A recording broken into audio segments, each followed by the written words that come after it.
ನಮಸ್ಕಾರ. ಸೌಂದರ್ಯ ಲಹರಿಯ 14ನೇ ಶ್ಲೋಕ.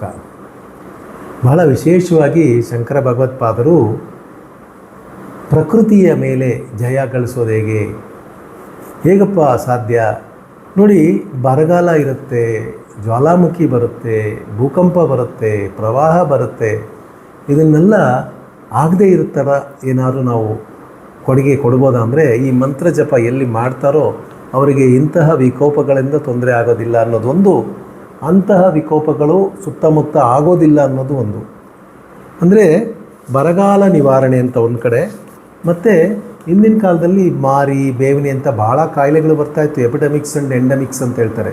ಅದನ್ನೆಲ್ಲ ಹೊರಗಡೆ ಬರೋದಕ್ಕೆ ಕೂಡ ಈ ಸ್ತೋತ್ರವನ್ನು ವಿಶೇಷವಾಗಿ ಹೇಳಿದ್ದಾರೆ. ಹಾಲು ಪಾಯಸವನ್ನು ನೈವೇದ್ಯ ಮಾಡಿದರೆ ಬಹಳ ವಿಶೇಷ.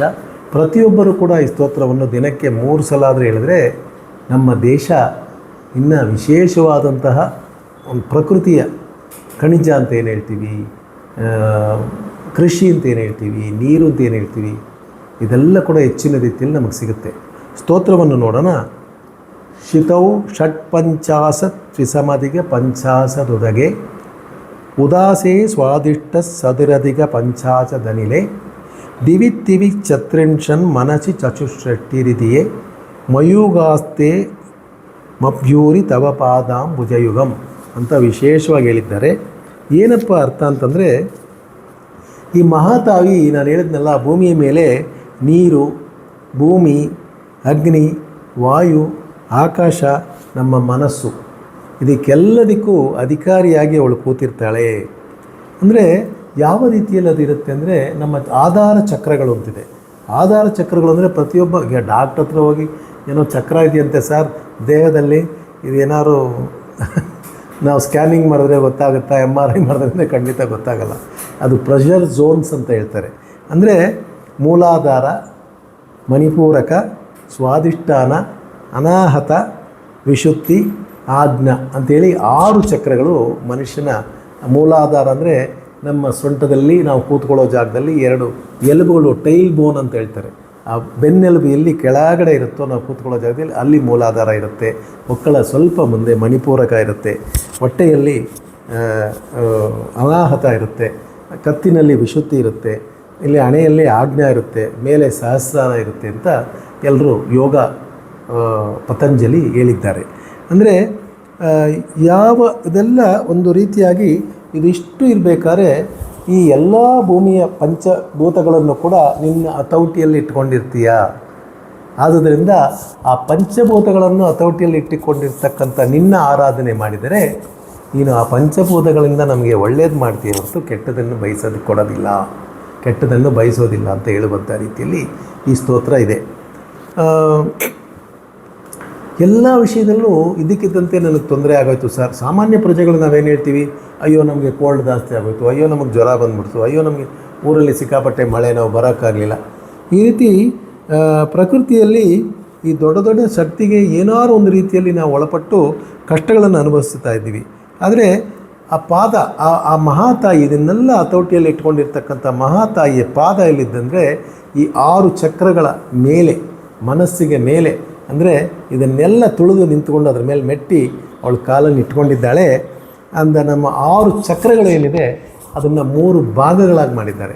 ಯಾವ ರೀತಿ 3 ಭಾಗಗಳಾಗಿ ಮಾಡಿದ್ದಾರೆ ಅಂತಂದರೆ, ಆಜ್ಞಾ ಚಕ್ರ ಅಂತ ಹೇಳ್ತೀವಿ, ಭೂಮಿ ತತ್ವ ಅಂದರೆ ಮೂಲಾಧಾರ, ಜೊತೆಗೆ ಜಲತತ್ವ ಮಣಿಪೂರಕ ಹೊಟ್ಟೆಯಲ್ಲಿದೆ ಅಂತ ಹೇಳಿದೆ, ಅಗ್ನಿತತ್ವ ಸ್ವಾದಿಷ್ಠಾನ ಅಂತ ಹೊಟ್ಟೆಯಲ್ಲಿ ಬರುತ್ತೆ, ಮತ್ತು ಸೂರ್ಯಕಂಠ ಅಂತ ಹೇಳ್ತಾರೆ. ಸೂರ್ಯಕಂಠದಲ್ಲಿ ವಾಯುತತ್ವ ಅನಾಹತದಲ್ಲಿದೆ, ಮತ್ತು ಆಕಾಶ ಸತ್ವ ವಿಶುದ್ಧಿಯಲ್ಲಿದೆ ಅಂತ. ಇನ್ನೊಂದು ಚಂದ್ರಕಂಠ. ಈ 3 ಕಂಠಗಳಿದೆ. ಅಂದರೆ ಅಗ್ನಿಕಂಠ, ಸೂರ್ಯಕಂಠ, ಚಂದ್ರಕಂಠ. ಈ 3 ಕಂಠಗಳಿಗೆ 2 ಚಕ್ರಗಳಾಗಿ ಭಾಗವಹಿಸಿ ಅದನ್ನು ವಿಂಗಡಣೆ ಮಾಡಿ ಈ ಕಲೆಗಳು ಅಂತ ಹೇಳ್ತಾರೆ, ಕಿರಣಗಳು. ಆ ಕಿರಣಗಳು ನಮ್ಮ ಅಗ್ನಿಕಂಠಕ್ಕೆ 56 ಕಿರಣಗಳು, ಭೂಮಿ ತತ್ವಕ್ಕೆ 56 ಕಿರಣಗಳು, ಜಲತತ್ವಕ್ಕೆ 52 ಕಿರಣಗಳು, ಅಗ್ನಿತತ್ವಕ್ಕೆ 62 ಕಿರಣಗಳು, ವಾಯುತತ್ವಕ್ಕೆ 54 ಕಿರಣಗಳು, ಆಕಾಶ ತತ್ವಕ್ಕೆ 72 ಕಿರಣಗಳು, ಮನಸ್ತತ್ವಕ್ಕೆ 64 ಕಿರಣಗಳು. ಅಂದರೆ ಈ ಕಿರಣಗಳೆಲ್ಲ ಸೇರಿಸಿದ್ರೆ 360 ಕಿರಣಗಳಾಗುತ್ತೆ. ಒಂದು ವರ್ಷಕ್ಕೆ ನಾವು 364 ದಿವಸ ಅನ್ನೋದು ಗ್ರೆಗೇರಿಯನ್ ಕ್ಯಾಲೆಂಡರ್. ನಮ್ಮ ಉಗಾದಿಯ ವರ್ಷದ ಪ್ರಕಾರ ಅದು 360 ದಿನಗಳು ಮಾತ್ರ ಆಗುತ್ತೆ. ಈ ರೀತಿ ಆ ಕಂಠಗಳನ್ನೆಲ್ಲ ನಿನ್ನ ಹತೋಟಿಯಲ್ಲಿ ಇಟ್ಕೊಂಡಿರಬೇಕಾದ್ರೆ ಇಂತಹ ವಿಚಾರಕ್ಕೆ ನಾನು ಯಾಕೆ ಮನಸ್ಸನ್ನು ಕೆಡಿಸ್ಕೊಂಡಿರಬೇಕು? ಈ ತತ್ವಗಳೆಲ್ಲ ಬಹಳ ವಿಶೇಷವಾಗಿ ನಿನ್ನ ಹತೋಟಿಯಲ್ಲಿದೆ. ಆದುದರಿಂದ ಈ ಚಕ್ರಗಳಿಂದ ಬರತಕ್ಕಂತಹ ಜ್ವಾಲ ಅಥವಾ ಕಿರಣ ಅಥವಾ ಬೆಳಕು ಏನಿದೆ ಅದು ನಿನ್ನನ್ನೇ ಬಂದು ಸೇರುತ್ತೆ. ಬಹಳ ತಂಪಾಗಿ ಚಂದ್ರನಂತೆ ಯಾವತ್ತೂ ಇರ್ತಕ್ಕಂತಹ ಒಂದು ಕಿರಣಗಳನ್ನು ಅದು ಹರಡಿಸಿ ಆ ತಾಯಿಯ ಪಾದಗಳ ಮೇಲೆ ಇರ್ತಕ್ಕಂಥ ಆ ಕಿರಣಗಳು, ಆ ಬಿಂಬದ ರೂಪಕ ನಮಗೆಲ್ಲ ಬಂದು ನಮ್ಮನ್ನು ಯಾವ ಸಮಯದಲ್ಲೂ ಕೂಡ ಬರೀ ಪಂಚಭೂತ ತತ್ವಗಳಲ್ಲಿ ಮಾತ್ರವಲ್ಲದೆ ಪ್ರಕೃತಿಯ ಮೇಲೆ ಪಂಚಭೂತಗಳಿಂದ ಆಗುವಂತಹ ವಿಕೋಪಗಳನ್ನು ಕೂಡ ತಡೆಗಟ್ಟುವುದಕ್ಕೆ ನಮಗೆ ಸಹಕಾರ ಮಾಡುತ್ತೆ ಅನ್ನುವ ರೀತಿಯಲ್ಲಿ ಈ ಸ್ತೋತ್ರ ಶಂಕರ ಭಗವತ್ಪಾದರು ಹೇಳಿದ್ದಾರೆ. ಅಂದರೆ ಈ ಸ್ತೋತ್ರವನ್ನು ಪಾರಾಯಣ ಮನೆಯಲ್ಲಿ ಮಾಡೋದರಿಂದ ದೇಶದಲ್ಲಿ ಉಂಟಾಗುವಂತಹ ದರಿದ್ರ, ಬರಗಾಲ, ಕಾಯಿಲೆಗಳು, ನಾನು ಜಪ ಮಾಡಿದ್ದೀನಿ. ಈ ಸ್ತೋತ್ರವನ್ನು ಕೊರೋನಾ ಬಂದಾಗ ದಿನನಿತ್ಯ ಮಾಡಿದ್ದೀನಿ. ಕೊರೋನಾ ಬಂದಾಗ ದಿನನಿತ್ಯ ಯಾವ್ಯಾವ ಸ್ಟೇಟಲ್ಲಿ ಎಷ್ಟೆಷ್ಟು ಜನಕ್ಕೆ ಕೊರೋನಾ ಬಂದಿದೆ ಅಂತ ಒಂದು ಸ್ಲಿಪ್ ಬಂದಿರುತ್ತೆ ಪೇಪರಲ್ಲಿ. ಅದನ್ನ ಇಟ್ಕೊಂಡು ದಿನನಿತ್ಯ ಒಂದೊಂದು ಸ್ಟೇಟ್ಗೂ 100 ಸಲ ಮಾಡೋಣ ಅಂತ ಮಾಡಿದ್ದೀನಿ. ಮನಃಶಾಂತಿ ಕೊಟ್ಟಿದೆ.